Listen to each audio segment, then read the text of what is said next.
Welcome everyone. Have you ever noticed some people saying aged and some saying aged? Yes? Can you guess why they do that? Any guesses? It's an interesting topic that we are going to discuss today. English language has stress, and this difference is there because of the stress. Now, the question is, what is stress? Let's take a look at that. English language uses stress, which means that every time a word has more than one syllable, one of them is more emphasized, louder or longer than the other. So what happens if a word has two syllables or maybe three, whatever the case is, one of them is more emphasized, is more louder, is more clearer, is more emphasized than the other ones. And this is how the English language is. It uses word stress, and every time we learn new words, we have to learn its right stress too, because it conveys the right meaning. If we use wrong stress, it conveys wrong meanings, and that can hinder your clarity or maybe your comprehension. So it's very important to know that where to put the right stress. And like in language, same words are being used as nouns or verbs, sometimes verbs and adjectives, so they confuse us. So let's take a look what we are going to do today. There are five basic rules of stress application, and you have understood what is stress.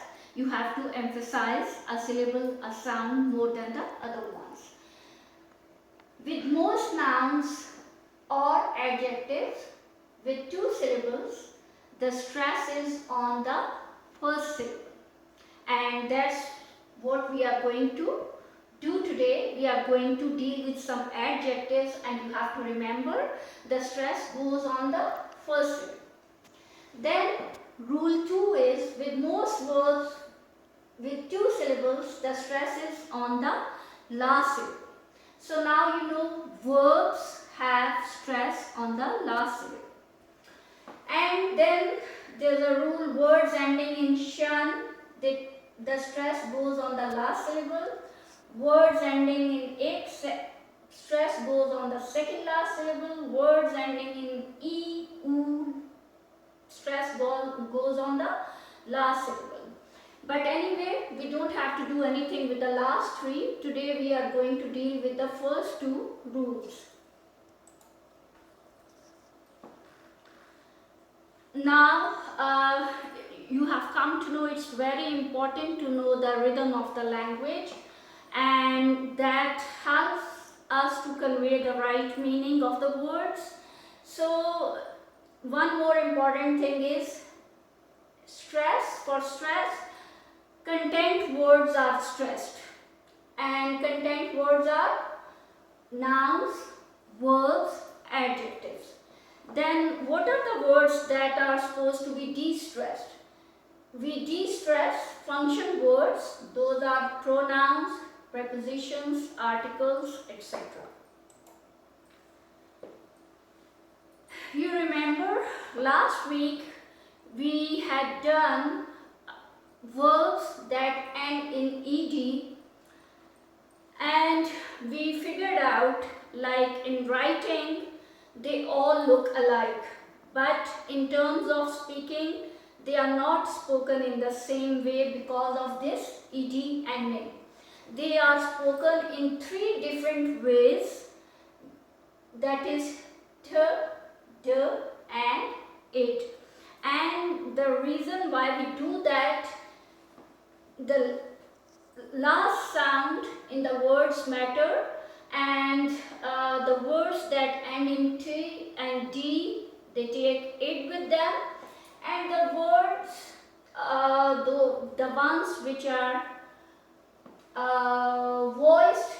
they take d with them, and the words that are unvoiced, they take t with them. Now, the important thing, I want to draw your attention towards these words. They seem same in writing. These words are special words. They can be used as adjectives or verbs. And in writing, nobody notices, nothing happens. But in terms of speaking, if we don't use the right stress, if we don't pronounce them correctly, the listener can get wrong meanings. And like I told you last week, these words take t, d or id ending depending on their last sound. Now, if we go by that rule and we take a look at this word, ate, in case of verb, we have a slight d in the end, okay? And word learned can be pronounced either d or it takes d or ta. In the end, crooked, not crooked, it is crooked.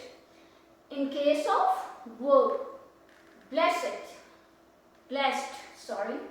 In case of verb, wrecked. In case of verb, dogged, naked, wicked. Now, what happens? If we are using them as an adjective, then we always have to use this id syllable in the end. And we say aged, learned, crooked, blessed, wretched, dogged, naked, wicked. So this syllable, the last syllable changes the meaning, the function of the word. So we have to be very careful while pronouncing them. Now what you have to do is, first of all, I have a handout that I'm going to give it to you, and you have many examples of these words in sentences with you. I want you to work in pairs and form your own sentences using same words, first as verbs and then as adjectives, using symbol with them to clarify how they are being used. And then, because this lesson is all about pronunciation, I want you to use your mobile phones and please record yourselves and just share it online, and then we'll review that you have learned the right way to pronounce them. Okay? Thank you so much. Let's begin your work. Happy speaking. Thanks for watching.